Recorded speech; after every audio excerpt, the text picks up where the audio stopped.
Are we close to a deal with Iran? The president says yes, and he says it could happen today, could happen tomorrow, could happen this week. Is the war going to be over and ICE goes to the airport? Let's go. Let's go.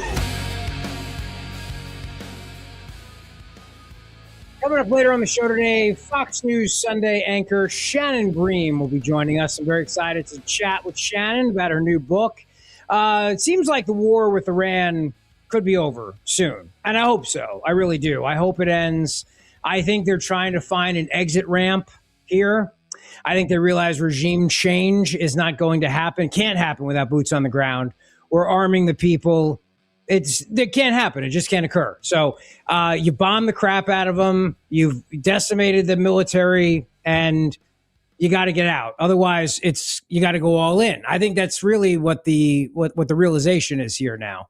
It's either you get out or you go all in. I don't think they want to go all in because I don't think we want to go all in. I don't think you want to go all in. I think Lindsey Graham wants to go all in. I think that's about it. Maybe a couple other radio hosts out there, but for the most part, the American people don't want to go all in. So you've crippled them, you've weakened them, and now you got to find a way out. And that's what the president was saying this morning at Palm Beach at the airport, and also at Memphis a little bit earlier today. So first of all, thank you for being here, and thank you for watching or listening, and subscribe and follow, and please do all that stuff. Here's what the president says. Here are his demands for Iran, which he says that Steve Witkoff and Jared Kushner are working on. He's not saying who they're talking to, though, because he said that nobody's seen the new supreme leader. That's the one who's apparently gay and can't get it up. But nobody's apparently seen this guy, so we don't know who we're talking to. And the president's not saying who Jared and Steve Witkoff are talking to, but apparently they're talking to somebody who can get somebody to do something to get something done. Let's hope that's the case. Here are the demands. What do you want from these talks? I'm taking CNN over Newsmax. What exactly are you looking for in these talks, Mr. President? We're looking for all of the things that we've been talking about. We want to see no nuclear bomb, no nuclear weapon, not even close to it, low key on the missiles. We want to see peace in the Middle East. We want the nuclear dust. We're going to want that. And I think we're going to get that. Uranium? We've agreed to that. Yeah, we've agreed to that. You want the enriched uranium before you can end this. And we want no enrichment, but we also want the enriched uranium. If this happens, it's a great start for Iran to build itself back, and it's everything that we want. And it's also great for Israel, and it's great for the other Middle Eastern countries, Saudi Arabia, UAE, Qatar, all of them. Kuwait and Bahrain in particular, so it's great for all of them. Mr. President. Okay, now it's important to note that the state-run media in Tehran has said that they are not talking to Washington. There's no deal, and that this is not true. Okay, that's what they're saying. What is the leverage here, you might be wondering? Well, apparently we were going to hit and take out their entire electrical grid, and that has been put on hold. And the president said, if this deal doesn't happen, like now, then that's going to happen. Here's what he said in Memphis today. Take a listen. As I announced earlier, based on preliminary conversations between the United States and Iran over the past 2 days, I've directed the Department of War to temporarily postpone planned strikes against major energy and electricity targets in Iran. They have very, very big, new, actually, and very expensive, billions of dollars it costs to build them. One missile, one of our powerful ones, and it comes down to the ground like it was made out of dust. But to determine whether a broader agreement can be reached, we've had very good discussions, very, very good discussions. And you have to understand, I know my whole life has been a negotiation, but with Iran, we've been negotiating for a long time. And this time, they mean business. I hope so. I hope so. I hope they mean business, and I hope that this ends. That's what I want. I want this to end, and then I want everybody to go, and we'll just go back on with our lives and realize that regime change is not going to happen. Because, look, if you're going to have regime change, then you need somebody there to run the regime, and you need security forces there to ensure that the people who are running the regime are able to stay in charge, because other people are going to try to run the country. I mean, this is what a civil war. That's why they break out every time you topple a dictator. President's not pushing for that anymore. You notice that he's been shying away from saying we would demand a regime change. And this idea of the people rising up, you got to give them guns. All right. You don't do it with hugs and kisses. You do it with force.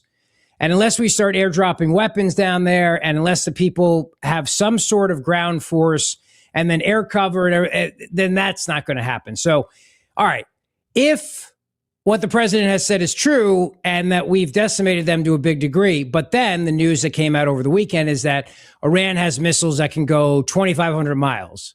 So that obviously raises the stakes a little bit too, because that could hit London, Paris, it could hit Rome, it could hit, not the United States, but it could hit obviously our friends.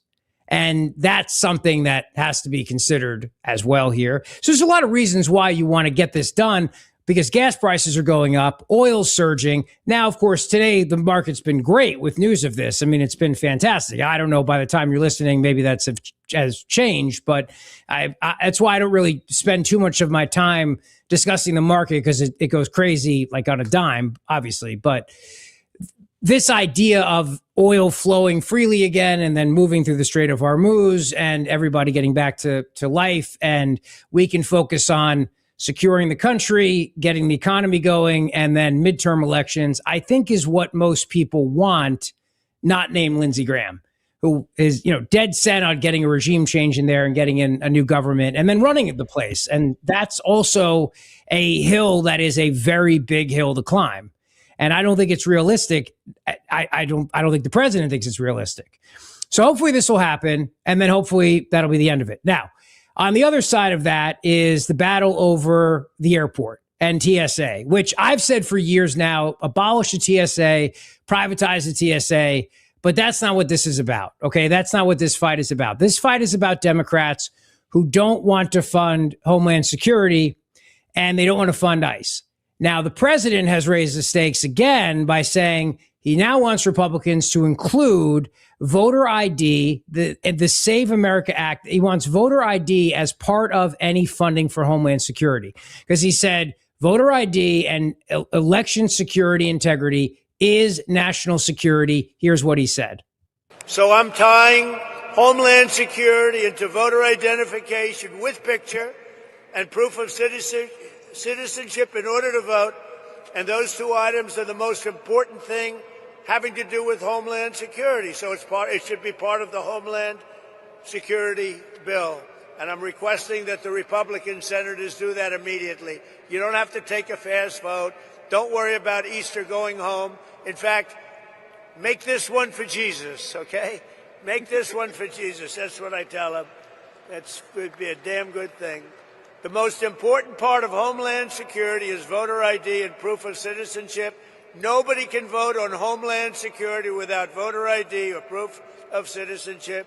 And you can't have Homeland Security without voter ID or proof of citizenship. So we're tying them together. Okay, that's going to complicate things, obviously, which means then that as you complicate that and you lengthen that, you're going to then, the disruptions that we're seeing at the airports now are going to continue. So on that front, the president has decided he's going to send in ICE. ICE is already there. They're at airports. I want to put up a little graphic for you. It kind of shows you the TSA absence rate, which hit new highs on Sunday with more than 3,500 people not at work. And it lists some of the major airports at the call out rates of TSA. Okay, BWI Airport, Baltimore Washington International, 38.1% call out rate. JFK, 37%. Philly, 24%. One of the airports is 40%. IAH, I guess that's maybe Indianapolis. I don't know. I don't know the airport code. Is it Houston? Thank you, Jared. 40%. MSY, what's that one? 42 points. What did they teach you in school? Yeah, I didn't pay attention to airport code. I missed that one. I fell asleep during airport code class. Atlanta, I'm going to go on a limb. Atlanta, Hartsfield Airport. That ATL, 41.5. Nailed it. And Pitt, as in Pittsburgh International Airport, 24.7%. So obviously these TSA callouts are very high. Now, you have to realize then that travelers are frustrated. Republicans are terrible at messaging, and they've done a crappy job of explaining to people that this is the Democrats' fault. They really have. They've done a bad job of it. I think most people go to the airports. I said this on Friday. They turn on CNN. They may not be watching CNN, but if CNN's covering it, they're blaming Trump. You know what I mean? And they have a monopoly on airport news.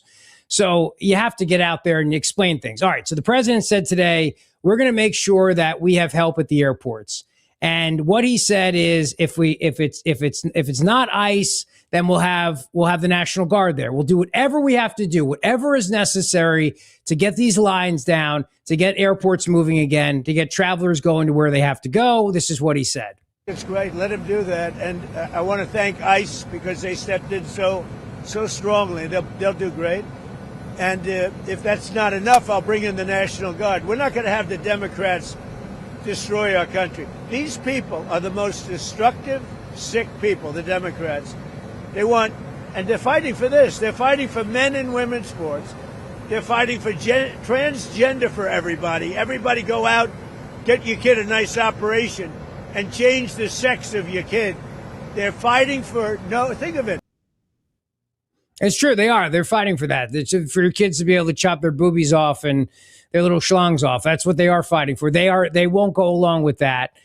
Which, he said it today. It's a 99 to 1% issue. And I think he's exactly right on that point. I mean, nobody thinks that kids should be able to chop their boobies off. Nobody thinks that, except the surgeons who are making money off it in the hospitals and everybody else. And the few crackpot parents out there who think that this is the right thing to do because they watched an episode of The Pit, or they heard the first partner of California, Jennifer Siebel Newsom. We'll get to her in a second. But as far as ICE being in airports, you have to realize now they're probably going to kill people. Okay. So if you're at an airport and you see an ICE agent, there's a very good chance you're not going to make your flight. You're not going to be on vacation. You're probably going to die. At least that's what Hakeem Jeffries said over the weekend. You're probably going to die. What's your response to what Tom Homan revealed here? Well, good morning. Great to be with you. There are three things that have been true since Donald Trump and Republicans came back into power last January. Life is more expensive, life is more chaotic, and life is more extreme.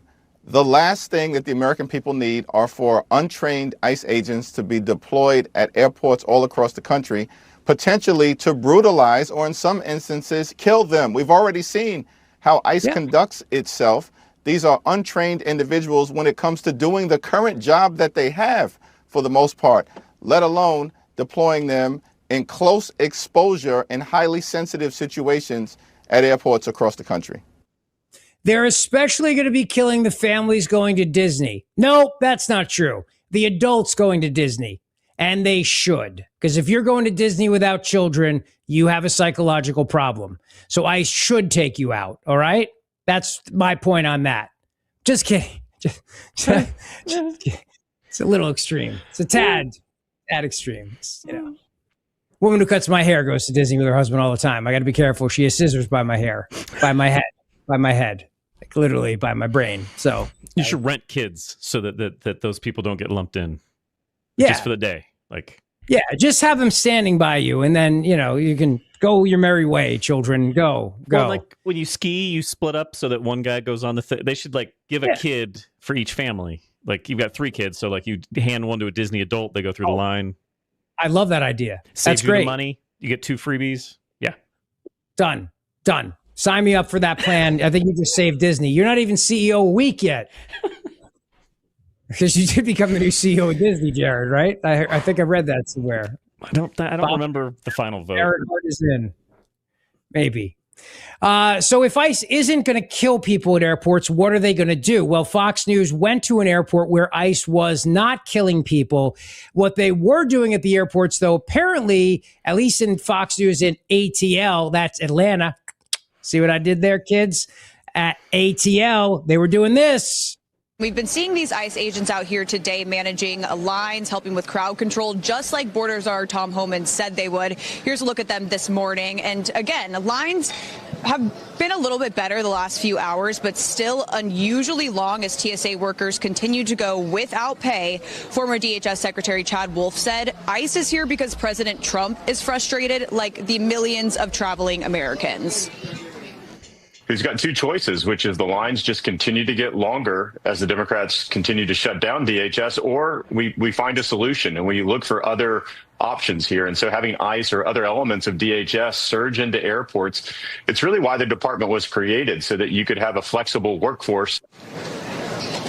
But not everyone is on board, as people like House Minority Leader Hakeem Jeffries says this is the last thing Americans need. But many passengers tell us they'll take anything that will help with these lines. Those passengers look terrified to me, that they believe they're going to be killed by ICE at any moment. You could see the looks on their faces.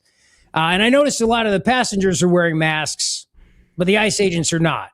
That's because the president said ICE agents will not be wearing masks in airports. He doesn't like the look of it. He doesn't like the look. And I agree with him, by the way. I don't think they should have to wear masks in airports. I think there is a difference between going after MS-13 on the streets and being at an airport. And you don't want it to look like a militarized zone. I get his point on that. This is what he said about ICE agents wearing masks. ICE has done very well. I've requested. Now, I'm a big believer that they should be able to wear masks when they go and hunt down murderers, criminals, and others. But for purposes of the airport, I've requested that they take off the mask. I don't like it for the airport, and I believe they are willing to do that. Mr. President, ICE wear masks, not at the airport, but they need to do it when they're out in the country. The people coming into the airport, typically speaking, aren't murderers, killers, drug dealers, etc. There may be a few of them, but there aren't many. They're people that want to come into the country, or that people want to leave the country, go into maybe their home country. So I didn't think it was an appropriate look for an airport. I think it's a very appropriate look when they're out on the street trying to find one of the 11,888 murderers that Sleepy Joe Biden led into our country. All right, so for the most part, people at the airports are not murderers and psychos, except, again, the adults who go to Disney without kids. But otherwise, how do people feel about this, though? How do your average travelers feel? Well, again, local Fox caught up with some travelers, and they are terrified, truly terrified, that ICE agents are at the airport, and they fear death. They have taken out travel insurance now. They didn't in the past. They have taken it out now, not because they're worried about missing their flight or bad weather, but they're worried about being killed by an ICE agent at the airport, as one of them said today to the local Fox affiliate. Take a listen. These guys, I think you were on a March Madness trip, yeah? Yes, sir. Heading back to Nashville today. What about these ICE guys? Are they going to help out, do you think? I hope so. This line's getting really long right now.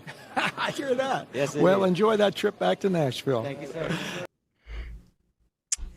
Very terrified that they are going to be killed by ICE agents. Jared, I think you cut the clip off there, maybe a little short. I think they say it that right after that. I think, right? Yeah. Let me. Well, nope. Actually, maybe it must have been. Here's Was the it thing. not? No. Like different people react to stress differently. True. And that guy's smiling is clearly like a coping mechanism for terror. Right. When he says we're to go back to Nashville, what he means is heaven, because death. He's not from Nashville. He's trying to throw them off. That's a diversion. Yeah. He's on his way back to South Philly right now.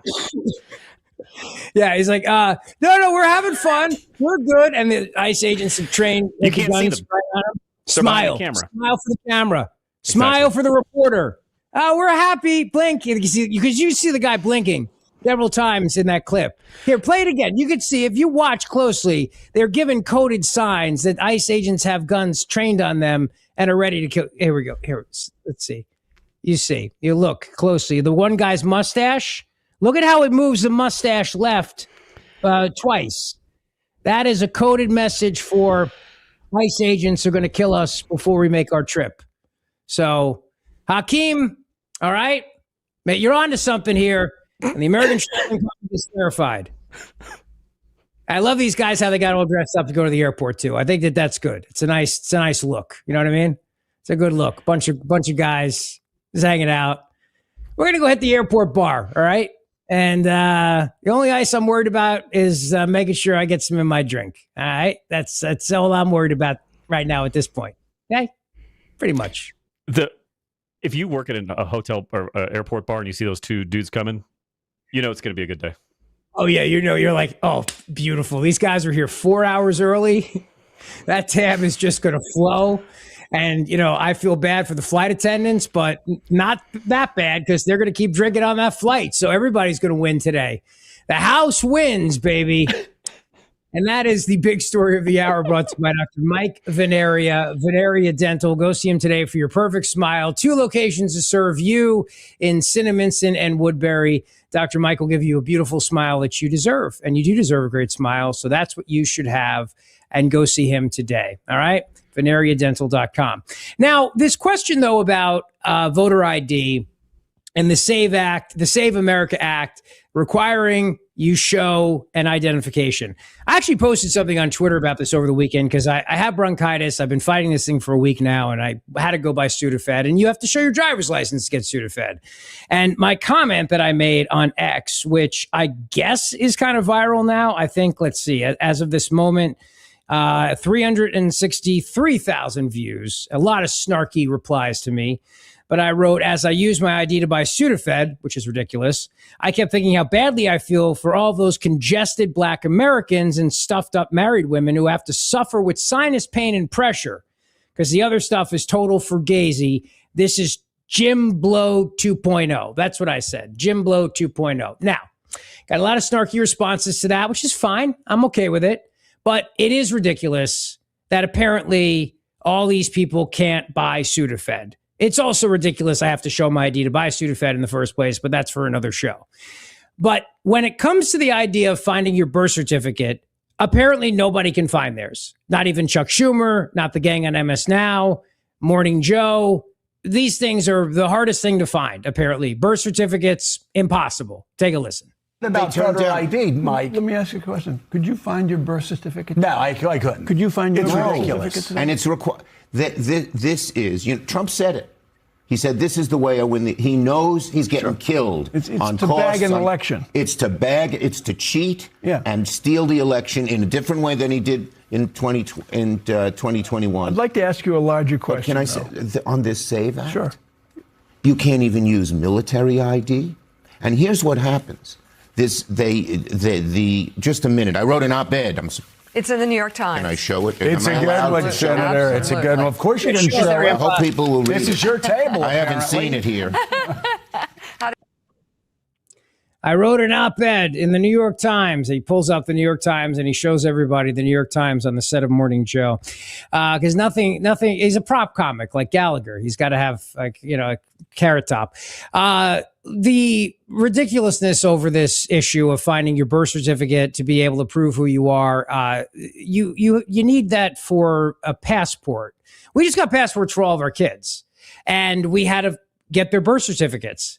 And you know where they were? They were in the safe in my house with all the other important documents that we need, like my life insurance policy and our mortgage deed, the pink slips to our vehicles. I don't know if they still call them pink slips, but you know what I mean? Like the important stuff. I think most people keep things, like tax returns. Like a lot of people keep things in a little safe, or maybe a drawer, or maybe a shoebox. I don't know. But this idea that you can't find it, it's something that, it disappears right after you're born, or that your parents wouldn't have kept it for you, or that if you're Mike Barnacle's age, back then they just said it. They didn't even print it. They just said the birth certificate. Like, people have been using birth certificates for a long time. Okay, fine.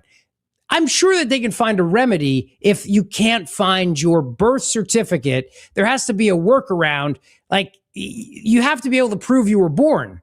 For a lot of different reasons, you might need it. So if you can't find one, you probably can get it. If you can find the hospital where you were born, or the city in which you were born, if you know where you were born and you know the date you were born, which is called your birthday, you can get it. I know that sounds crazy, but I had to get mine because I literally had like this old copy of it. And I brought it to the Dominican Republic years ago when you could travel there with just showing your birth certificate as a form of ID.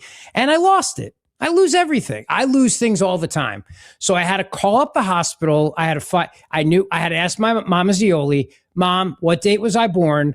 Where was I born? what hospital was I born. Then I called the city of which I was born in, and then I was able to obtain a copy of my birth certificate. I know. It's insane to think the government would keep records like that. I know. I was as shocked as you were. I was as shocked. And I did have to pay a VIG, obviously, because everybody's got to wet their beak. It's certainly not like the birth certificate people are just going to give those things out for free. Oh, hell no. You know what I mean? Hell no. And I'm not saying it was a quick process. Like, it probably took 2 weeks, but nevertheless, I got it from a very bureaucratic city because I was born in Queens, New York. So it's not exactly like, you know, like that's a small little village in some sleepaway town where, like, you know, maybe nobody knows. Like, so there you go. I mean, I don't know what to tell you. It's possible to get it. What I also know is this. I know that propaganda in this day and age is everything. And even Legos have entered the chat. Yes, Legos. But before I tell you about that and the latest on AI destroying us and telling us that it loves us, I want to tell you about Tri-County Auto because it's Tri-County Auto time right now. You can get 4.99% financing for up to 72 months on select new Toyota models. Check out a new 2025 Tacoma four-wheel drive double cab SR5 and lease that baby for only $229 a month for 36 months, or buy and get 3.99% financing for 72 months. You can also get Tri-County for life with the purchase of every new or used vehicle. And if you want to go Chrysler, Dodge, Jeep, and Ram, like if you want to go Jeep Wrangler with the beautiful spring weather and summer weather almost upon us, the Declaration of Deals sales event is happening right now. Get 0% financing for 60 months, plus no payments for 90 days on select new vehicles, including the 2025 Wrangler, Grand Cherokee L, Gladiator, and the 2026 Durango and Pacifica, or lease a new 2026 Ram 1500 Bighorn for $425 a month for 39 months. Okay, just go to tricounty.com, tricounty.com. Part of the reason why I'm happy that the Iran war might be coming to an end, hopefully, and there's a deal that's reached soon. And let me know how you feel about this. I'm looking at some of the chat on our YouTube chat, which, by the way, it's at Rich Zeoli Show. A.M., her dad was born at home, and he was able to get a copy from Mount Ida, Montgomery County, Arkansas, in the Ozark Mountains from 1926. I don't think anybody can even read in the freaking Ozark Mountains in 1920. You know what I'm saying? Like, back then, I don't think anyone was able to read or write in the Ozarks in 1926. Or now. Yeah, I'm going to go so far as to say now, too. All right? And if that makes people in the Ozarks mad, I don't know what to tell you. All right? Huge constituency. A lot of viewers. Got a huge audience of the Ozark Mountains. I mean, if you can get a freaking birth certificate in the Ozark Mountains from a guy who was born in 1926, I'm pretty sure you can get it anywhere, like literally anywhere in America. So I'd also like to say that if you don't have real ID, because if we have real ID, we don't need the birth certificate, right?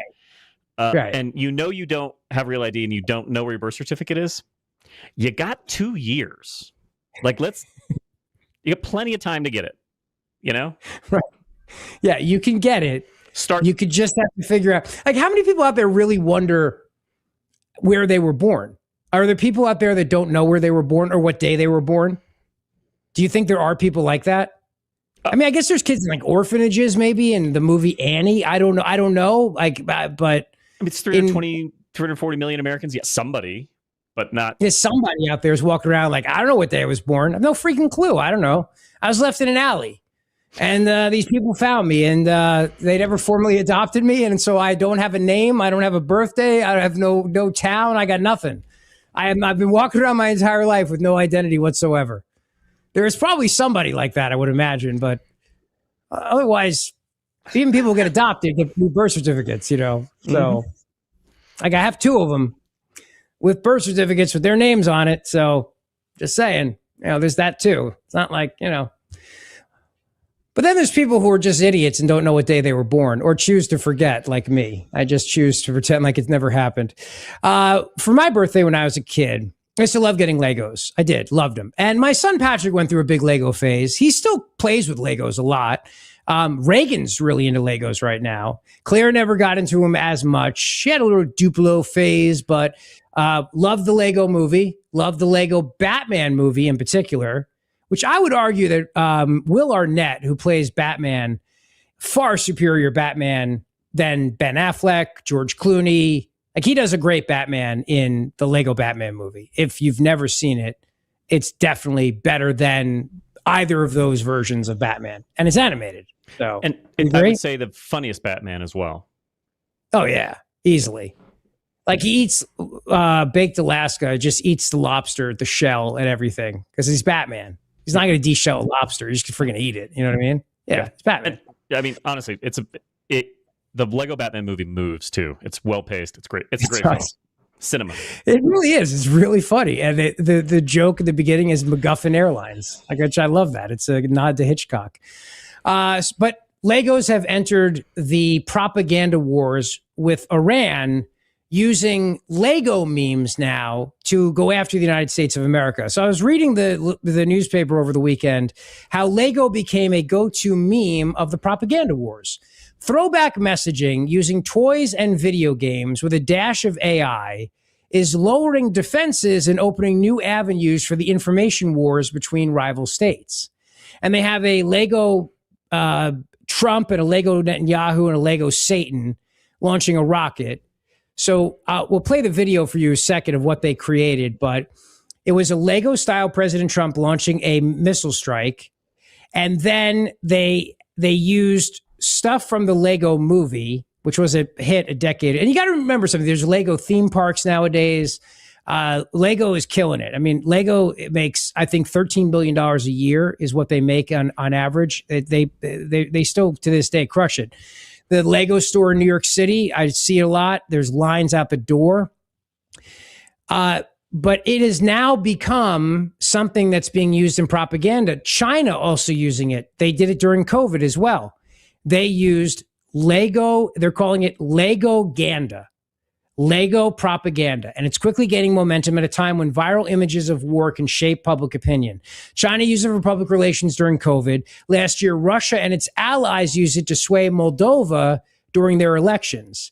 Legos were used to send a warning to Ukrainians as the country was launching a new recruitment drive to eerie effect. In the image, a white Lego logo is set in a red background, and it floats in a sunny sky emblazoned with two words in Ukrainian, sorrow cubes. And they had, then we put out our own version of a crumbled Iranian, it was like crumbled Tehran, and it said the Supreme Leader Kit or something like that as a Lego thing. And that became a meme. So this has been going on. I'm going to play for you what Iran put together here as in their propaganda war. Take a watch and a listen. Said that if you are looking to get something to go viral in this day and age with younger people, you have to basically use a mix of AI, something nostalgic, and then something that drives an imagery to pull the heartstrings. Otherwise, it just gets wasted. So this whole guy who studies propaganda said basically what you're doing is you're seeing now, you take stuff from, and this is what the Trump administration has done, clips from Wii video games. Remember the old Nintendo Wii where you'd put on the headset or you put on the things and you'd move around. Shoot 'em up games like Call of Duty, Grand Theft Auto. You take clips from movies like Top Gun, Iron Man.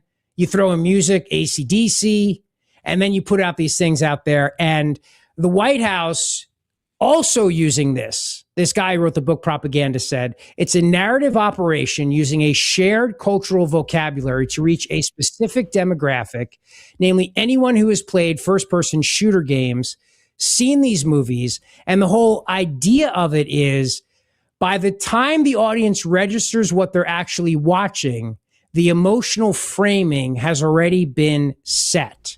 The memes might appeal to many younger members of Trump's base. So they put, for example, a clip from the movie Tropic Thunder in there. Ben Stiller, when he wasn't selling soda and having people ignore him in Jersey City, which I'm sure the whole thing was an act, but that went viral with him standing there and people were walking by and not paying attention to him. And, you know, Stiller soda, because everybody's got to have a freaking drink now. Everybody's got to have a drink. Stiller soda. This is what the world needs. Do we need more soda? I feel like we're sodaed out. I really do. I'm just saying. I feel like we've reached peak soda. I just say that. All right. Maybe I'm too passionate about this. I just think, like, can't he get a tequila brand like everybody else and shut the hell up? You know what I mean? There's probably no more tequila. He went and he was like, I want a tequila brand. They were like, we're literally all out. Because everybody's got a tequila brand now or a bourbon brand.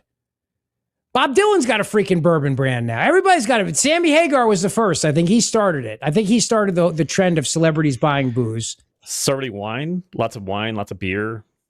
Yeah. It's all full. Stiller saw an avenue. He saw an outlet. He did. And he said, I'm going to make soda. Unpopular visionary. That's what I've always said about him. Yeah, true. With big ears. But very funny and talented. But he said to the White House, he said, stop using Tropic Thunder. I don't want to be part of your propaganda.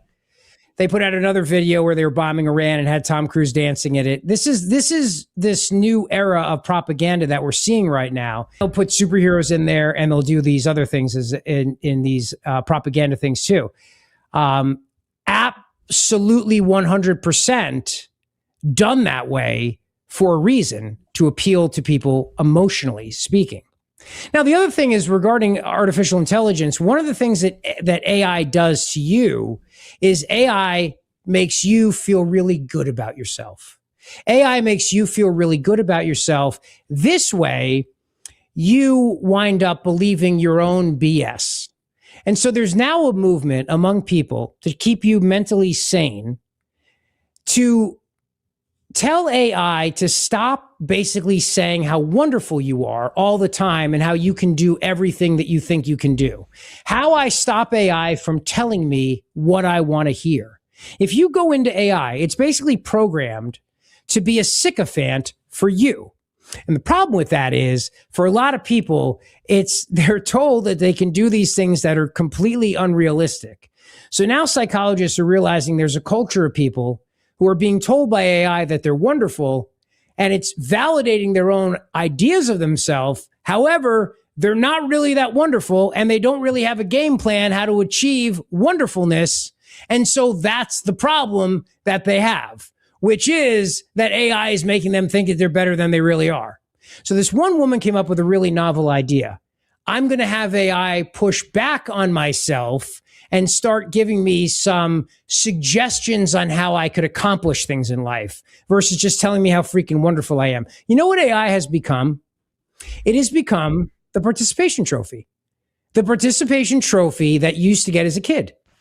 Remember that we went through this whole phase in this whole culture where everybody got a trophy. And so we had a generation that just thought they were wonderful just because they got the trophy. And we went through this and we dealt with it. You remember? And we said, we have to stop with this whole participation trophy crap because you're raising an entire generation that has accomplished really nothing, but then they get a trophy anyway. AI is the new participation trophy. It tells you you're wonderful. You haven't done a damn thing. It tells you you're great, tells you your ideas are great. It's done that way, so you keep using it, and it becomes a self-fulfilling prophecy. So try it yourself. You go on a ChatGPT and come up with an idea for a business or something. And it'll tell you how wonderful that idea is, how great it is.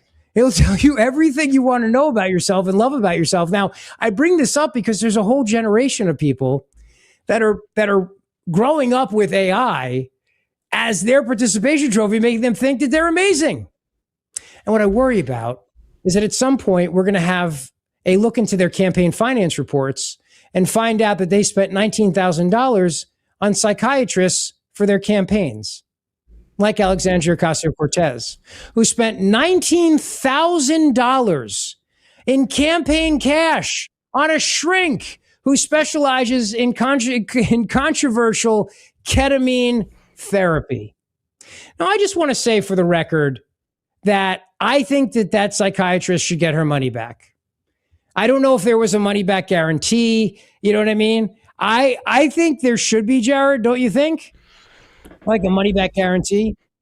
I think AOC is doing a great job, and I don't want her to get fixed. I want her in the news all the time. She's one of my favorite characters. Keep giving your ketamine money. That's all I'm saying. Yeah. I agree. And I just wrote you back, by the way, about the other ketamine thing. Got that? No. Oh yeah. So we'll just go to yeah. So we're gonna Shannon Bream is coming up. Just know that. I just want to tease that she's coming up. But so AOC $19,000 in campaign cash last year on a shrink who specializes in controversial ketamine therapy. The socialist lawmaker hired Boston-based Dr. Brian Boyle, the chief psychiatric officer at Stella, a chain of mental health clinics focusing on novel therapies popular with Hollywood and Wall Street. Her campaign paid him $11,550, then another $2,800, then another $4,500 for a total of close to $19,000, according to federal election record campaigns. He's an interventional psychiatrist and specializes in unorthodox methods for treatment-resistant depression, PTSD, and anxiety. He's a leading authority on ketamine. Here's my question. Why would she use campaign cash to pay for this? I never understand why these idiots do this. This is why they're crazy people, because they use campaign money to pay psychiatrists for ketamine. You know what I mean? That's what they wind up doing. I just saw, he went on a podcast last year and he said, I just saw the incredible power of what these treatments could do. It's a ton of fun helping patients get better. But what bothers me is that he treats, ready, the 1%.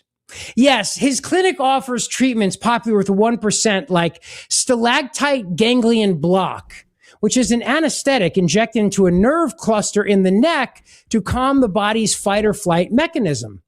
Billionaires like Bob Parsons, who battled PTSD since returning from Vietnam, have raved about the treatment. So AOC is literally going to an oligarch who treats oligarchs to get her ketamine treatment, and then her campaign is paying for it. This is amazing to me. I think this is crazy. This is really crazy. I feel like I'm on ketamine right now. Don't you see the irony in this? She's using ketamine. She's going to a guy who gives out ketamine to really rich oligarchs who she's always blasting, and the guy's super rich from giving ketamine to the oligarchs. I think I'm in a Lego AI movie right now. By the way, Jared, your mic, I can hear everything you're doing in the background there. No, that's in the background of you because I can hear it too. Oh, really? Yeah, I think that's kids or something. I don't know. Sound like a door slam. Oh, wow. I'm pretty quiet. You are quiet. I mute myself. Yeah. So people can hear. So then it is my freaking kids. Well, it might be. This is the first time I recall hearing the what I assume is pandemonium at your home. I think it's fine. I think everybody's okay. Do you think I'm on ketamine? I think you misunderstand. Ketamine, I think, is like a horse tranquilizer. I think that makes you sleepy, right? Oh, but isn't that the one that's supposed to help you with your psychiatric issues? It's the PTSD one that they think is good for soldiers and stuff too. Yeah. Yeah. So yes, maybe I am on ketamine having a trip right now. Do you think Bridget is microdosing you every morning? Which is giving you like a little... Yeah. Like, for example, I happen to know a lesbian who has a lot of friends who have D's, if you know what I mean. Got a lot of lesbian friends who are lesbians with D's, Jared. You see what I'm saying? You know what I mean? I do. So imagine lesbians with penises. Okay? Now I think if you think I'm tripping, okay?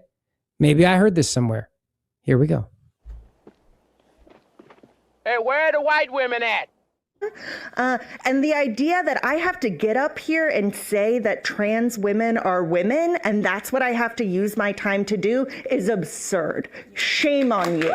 Shame on all of you. And shame on you for using lesbian politics as a front for your transphobia, because this lesbian has had plenty of girlfriends with penises.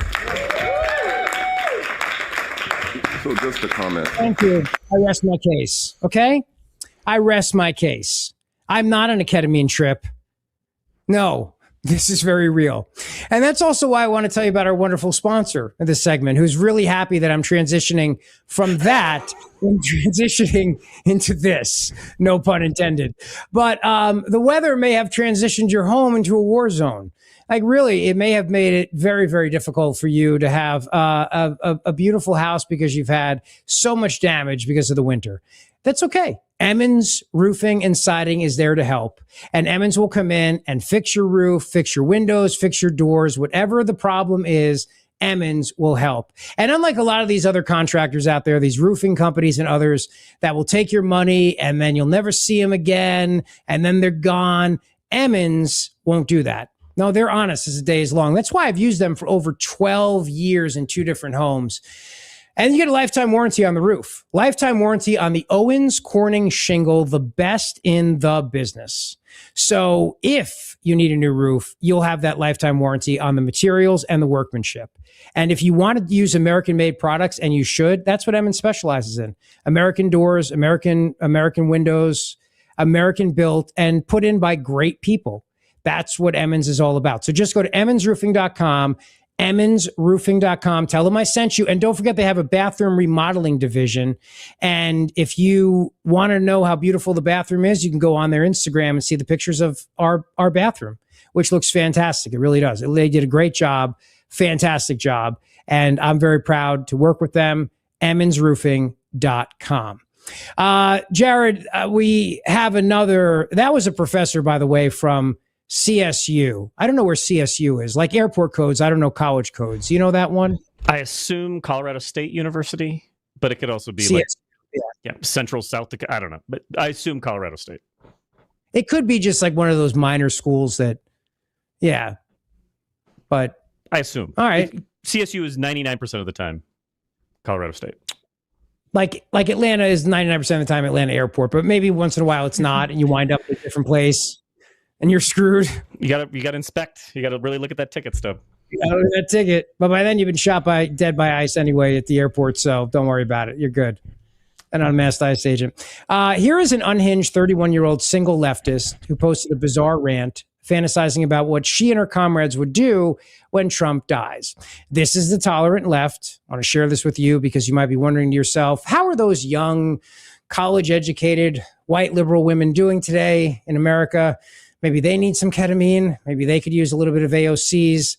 Dr. Friend, just saying. When Trump dies, we should get Bad Bunny to sing the national anthem and speak at his funeral. When Trump dies, there should be a like a punching bag with his face on it near his grave. When Trump dies, we should all go bar hopping. When Trump dies, we should play a Taylor Swift remix to his YMCA song/dance. When Trump dies, Stephen Miller and everyone from the Heritage Foundation should be prosecuted for, like, everyone who has supported everything he's done the last year. When Trump dies, I'm taking the whole week off to celebrate.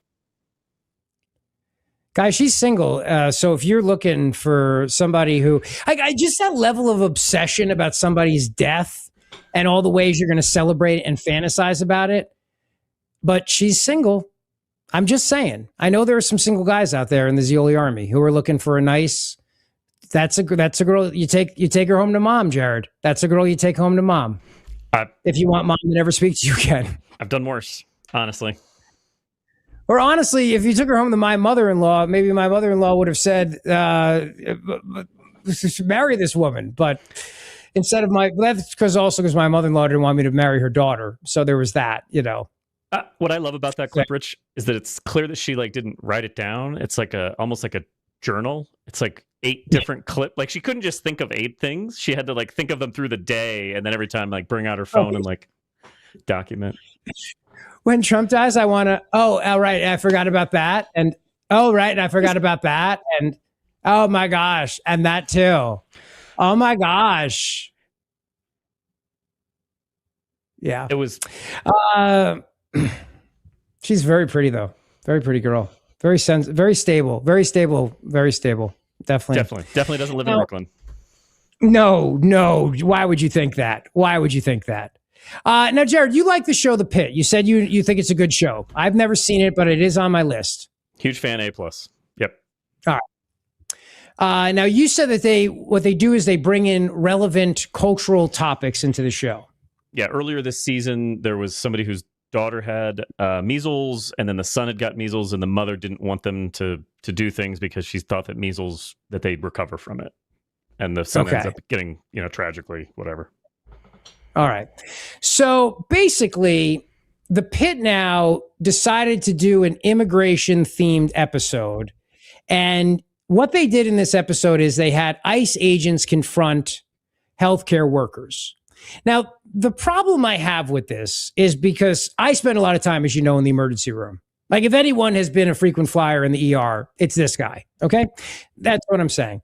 I'll probably be back there this week. I mean, And what I know is that President Reagan signed a law in the 1980s that they can't refuse service to anybody who comes into the emergency department, regardless of their immigration status, regardless of their ability to pay. They have to take them. So that is the thing. That's they can't ask. They don't ask about it. They don't. And if you've been to the emergency department, you realize there are a lot of people there who that's where they go for their health care. And it's a major problem in America. Part of the problem with our healthcare system and part of the problem with the immigration system right now actually is, and I've talked to Maz about this on multiple occasions, that there are people who will go to the emergency department for their basically primary care. And for many of them, they go there because they don't have identification. They don't have the ability to go because you need ID to mostly go to get a primary care doctor. So they wind up going over and over again to the ER because they can't turn them away. They're not allowed. They cannot do that. So this episode takes a little bit of dramatic liberty here to have the brave doctors and nurses stand up to the ICE agents because the ICE agents would not be there because nobody gets turned away and somebody's immigration status at the emergency department is not a thing. But here's a couple of clips from the episode. Hey, time for you to go. I was just having a chat when Speeder's here. You can see how busy this department is, right? You've been nothing but a distraction and a disruption since you've been here. I'm already short-staffed, and I just lost 5 nurses and half my environmental services team because you walked in. Patients come in here for help, right? Because they're either sick or they're injured, and documented or undocumented, they have a right to emergency care. TB, measles, fractures, none of it's getting treated because everybody's too scared to come in. But then they end up here anyway, but then it's too fucking late. So please, for the love of God, can you just go wait over there in the room with your detainees so I don't lose any more patients or staff? No problem, Doc. And of course, that's a burly, scary, masked ICE agent who says, "No problem, Doc." And he's black, the ICE agent, because, you have to make sure you meet all your demographics in casting, obviously. And then he says, "No problem, Doc." And then he goes in the other room. But that's not all. Then they have another scene where the brave doctors and nurses confront the mean, evil ICE agents. She's cleared to go.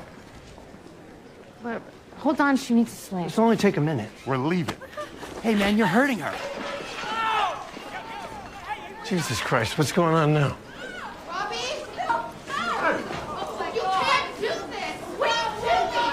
What the hell is going on? Hurt her and Jesse stepped in. Oh, yeah, I didn't do shit. So now it's the ICE agent, one ICE agent is cuffing a white doctor. Don't say anything. You don't have to say anything. They can't make you say anything. We'll get you an attorney. I promise we'll get you out. Call the hospital attorney again. Position in the ER. Where you're taking them. Is there a detention center near Pittsburgh? That's got to be where they're going, right? Could be hours before he's processed. I'll stay on it. We don't have enough doctors. Now, this is not happening in America, but again, they want you to think it's happening in America because it goes with the narrative that it's Trump's America. The problem that I have with it is it's very dramatic. It's very exciting. It's great television. It's just not real because it wouldn't happen. It just wouldn't happen that way. And it doesn't happen. And we haven't heard any stories of it happening. But they decided to write it in there because obviously they want people, just like they want people to think that the ICE agents at the airports are going to start killing people, that this is what ICE does. It goes, rounds up people at hospitals and everything else and starts arresting doctors and nurses and throws nurses to the ground and does all these things. And this show, The Pit on HBO Max, this is what I mean about the cultural leap to try to get everybody to believe that ICE is bad and ICE is evil.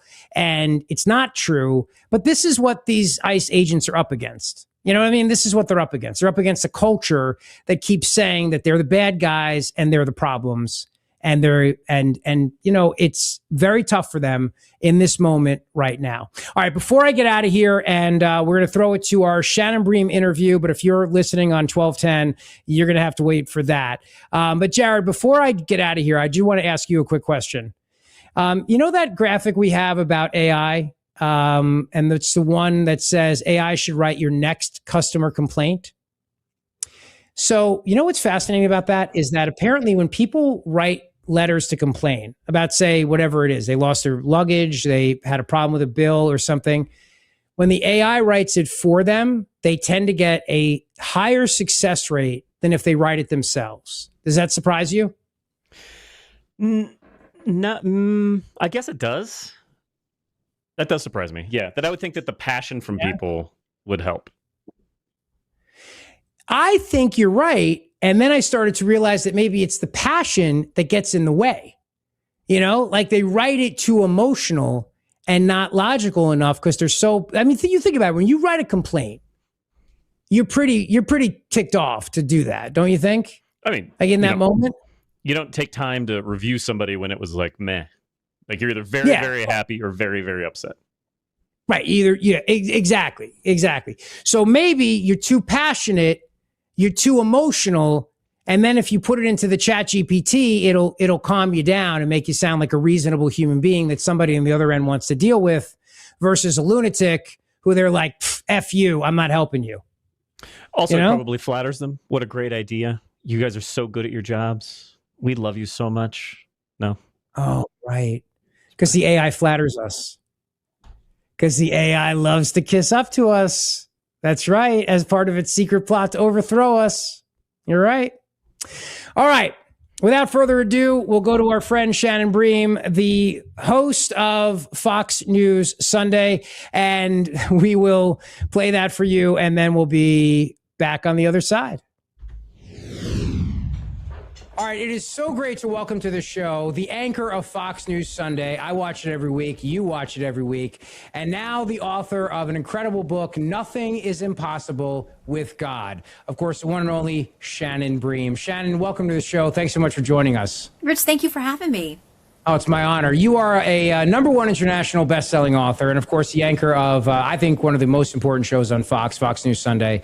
But what I love about this book is that I'm somebody who's always looking for motivation, and I love to overcome obstacles and challenges in life. And that's what you do in this book, using the Bible as inspiration for people to help them overcome obstacles. Exactly. And I've had this collection. Listen, this is not my collection of stories. These are in the Bible. But what it is obviously my take on them, and hoping that somebody maybe who wouldn't pick up a Bible or wouldn't go to church, but is looking for motivation and something optimistic and hopeful, might read these stories, see themselves in these stories. I mean, sometimes these people were going up against really tough external problems, battles and challenges physically and financially, and broken families. But sometimes their battles were internal. You know, I mean, they had self-doubt, they had fears, they felt loneliness. I mean, I think all of it is very applicable to 2026. Yeah, I think a lot of us feel that way. There's a lot of self-doubt. There's a lot of consternation. I mean, there's a war going on. You're covering it every week, obviously, and all throughout the week on Fox News. Gas prices are up. There's some people who are wondering about the cost of food. So there are doubts out there. There's layoffs that are happening. So then finding ways to be able to get through that and endure. Exactly. And for me, it all channels back to faith, because we've all walked through difficult things, or we're in them right now, or something is coming down the road at us. And we all have those valleys and times when we feel really shaken. So for me, the hope has been in, okay, as much as I am a micromanager and fighting myself about that, I'm not running the universe. There is a God, I believe, who is good and just and cares for every single one of us equally. He loves us. He's rooting for us. And we see his care for these different people from the Bible who, when they were really at their lowest and they couldn't see what God was doing, like we often have those moments like, why am I walking through all of these terrible things at one time? Many times you see the perspective at the very end of their stories, or when they're out of that valley, and you can say, aha, it didn't feel good. It didn't make sense at the time, but I can see now how God was working things for good. Shannon Bream, as a parent of 3 kids, 11, 9, and 5, I'm really interested in Daniel's integrity, because I want to make sure that my kids are able to resist as they get older in school and around their friends, that they resist bad choices. Yeah. And gosh, Daniel he must have had, like you, he must have had great parents, because when he was taken away captive as a teenager, he and some of his friends, they were taken to the Babylonian Empire, where, listen, what they did there wasn't some of the brutal stuff that happened that we see in the Old Testament, the way that people, savaged their opponents. They didn't do that in the Babylonian Empire. They brought you there and then showed you their wonderful food and their wine and their clothes and their arts. They wanted to flip your heart. They wanted to change your allegiance. And they tried with Daniel and these young men, to change their language and the books they read and the food they ate, everything about being Hebrew young men. And instead of breaking them down, gosh, these guys were stronger. They must have had really good roots implanted in them that for decades we're able to see Daniel's life from those teenage years all the way into his 80s when he's finally thrown in the lion's den. He never bows down. He never breaks. He never gets angry with God. He never rejects God. He says, I don't care what this culture does to me. I'm going to stay true to what I know to be the truth. And that's really, I think, the best principle out of his story. The book is Nothing is Impossible with God. Shannon Bream is the author, and she's my guest right now. And it's such an honor to have her on the show. I want to ask a couple more things about the book, but what is it like right now being the anchor of Fox News Sunday as we're covering this war, we're covering the Save America Act, the possible end of the filibuster? I guess you probably don't have a lot of downtime, I'm guessing, right? I don't, and I love to over-research and overthink everything. I mean, I've got a thick dossier on every guest who comes on the show.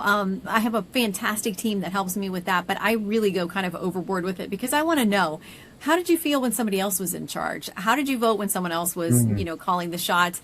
Is that consistent with the way that you're voting now and the positions that you have now? So I do a ton of research, but there's great joy in that for me. I really love that. I'm one of those people who, if I could go back to school, if there was an excuse, I would. I love learning, and I have a lot of questions, and it drove my parents crazy when I was a kid.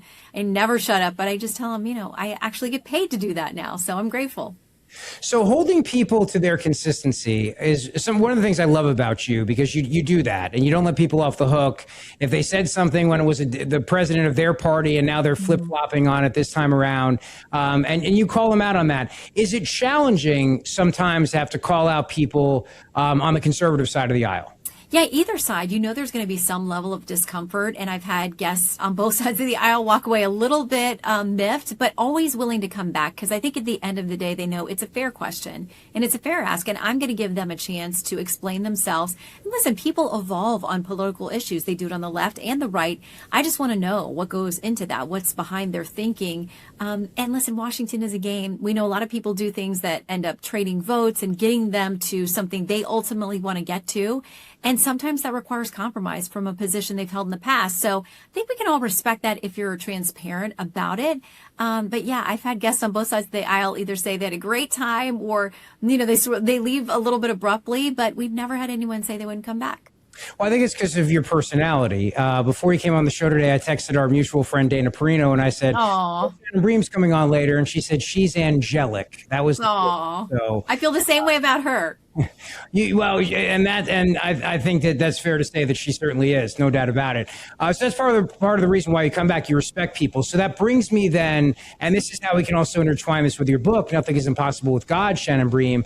We're living in a culture right now where we're in many ways tearing each other apart. Mm-hmm. You know, we don't have civil political disagreements and debates anymore. Mm-hmm. Even within the one side of a movement, there are people who are just tearing each other apart, even though they are in the same political party. How do we get past that? Can we get past that? Yeah, I think we can, but it requires us to be grown-ups, and we should be able to have difficult conversations with people and not break a family relationship or a long friendship or something over that. I think, I always quote my friend, Professor Robbie George out of Princeton. He does a really good job of this. He sits down with his friend, Professor Cornel West. They couldn't disagree more on politics, but they'll have that heated debate. It's very pointed. They're both brilliant guys, but they'll walk off the stage and put their arm around each other, and they call each other brother. I mean, they couldn't be more different, but they're united and having mutual respect for each other. But Professor George always says, when you're going into a conversation with somebody you think you're diametrically opposed to, start with respect, but also with the possibility that you might be wrong about something, that you might have something to learn. Not that you're going to compromise on your core principles, but at least hear them out. And I think when you can understand the psychology and the motivation for why somebody votes or, takes a position that they do, you may actually be able to find some points of compromise. That may be a good lesson from Peter's fear, when our tongues are a double-edged sword. Oh, yeah, because Peter was so impulsive and feisty. If you know anything about him in the New Testament, he was really close to Jesus, part of the inner circle, but he was very defensive of him. And he spoke in these extremes. He would say, I would always do X, Y, Z. I would never do X, Y, Z. When Jesus says to him at the Last Supper, you're going to betray me at some point, Peter couldn't fathom that. And he said, never, Lord, would I do that. If I have to die with you, I would never do it. And it was just a matter of hours later that he multiple times, he did deny him and tried to break himself free of an association with him as he was being dragged away, wrongfully tried and crucified. And I just think about the enormous grief Peter must have felt over what happened to his friend, but realizing that he betrayed him in his final hours. Well, obviously, I believe Christ resurrected. That was the first Easter. And what he didn't do was tell Peter, you're done, you're dead to me, and I can never use you. He went back to him. He loved on him and redeemed him and used Peter to build the early church. I mean, he was a martyr himself. And, so much of what was accomplished with the early church was Peter's boldness. And, he was totally redeemed. So I always love that. We're flawed. I make mistakes. People make terrible mistakes. We all do. We have bumps in our faith journey. But gosh, if we can look at Peter's story and say, there's redemption, and God never sidelines us. He can always use us and heal whatever mistakes we've made, really for his good. And maybe in politics, we can have a little more of that, too, versus the, you're dead to me because you crossed me once on this bill or that vote or something else. And you see that sometimes. I mean, you see people cross the aisle. A great example right now, Pennsylvania, where McCormick and John Fetterman have become like besties. I always joke with Senator McCormick that it's a bromance. Within Fetterman's party, I'm sure you saw, Shannon Bream, his popularity within Democrats has plummeted as he's crossed the political aisle. So there is a price to pay for that. But also at the same time, there's got to be a lesson about putting your convictions, putting your country first ahead of the culture for this purposes of book, maybe, and a political party today. Yeah, and they really do have a genuine friendship, and it's gone on for a long time. These guys have really tried to get to know each other, spend time with their spouses and their families. They're genuinely friends. And while the party writ large may be unhappy with Fetterman, he polls really well in Pennsylvania because it's a purple state where they want people to work together. They don't like the division. And so when they see this McCormick-Fetterman friendship, most of Pennsylvania actually likes it. So if those guys can be one of the bridges to actually getting something done that benefits the country, it doesn't have to be partisan in nature. And I think that's one thing that Fetterman tries to do is say, is this good for my country? Is this good for our allies? And yeah, I'm going to take some heat from my party. But he very much still votes with the Democrats on really big issues like abortion and other things, fiscal issues. But he's found some bridges. It's going to be interesting, and broadcasting from Pennsylvania, it'll be interesting for me to watch in 2028 when he's up for re-election.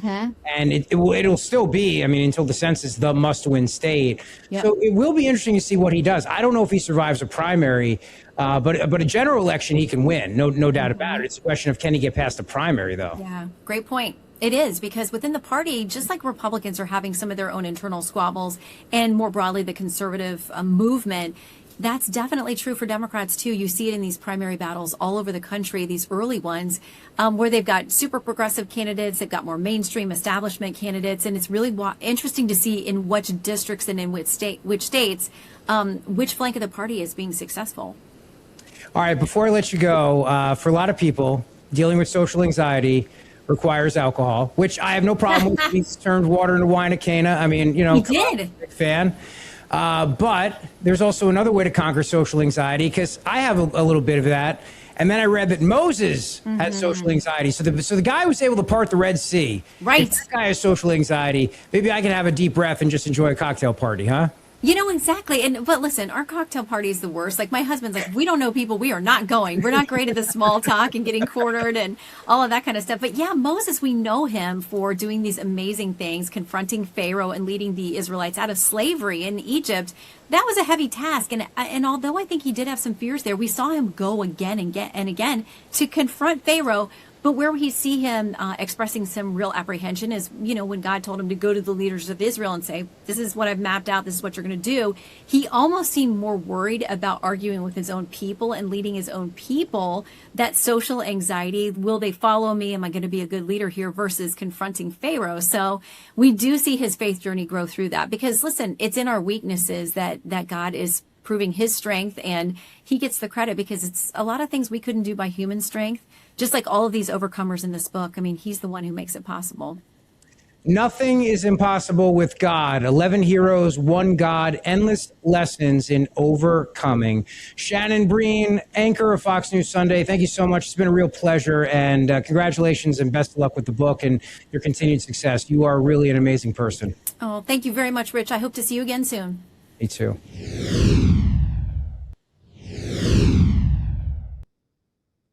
Like maybe on your show. Just saying. Okay, well, that's our show for you today. And remember to subscribe and remember to hit the like button.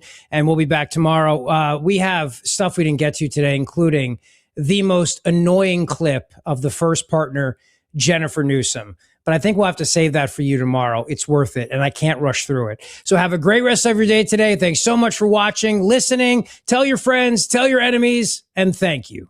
Let's go.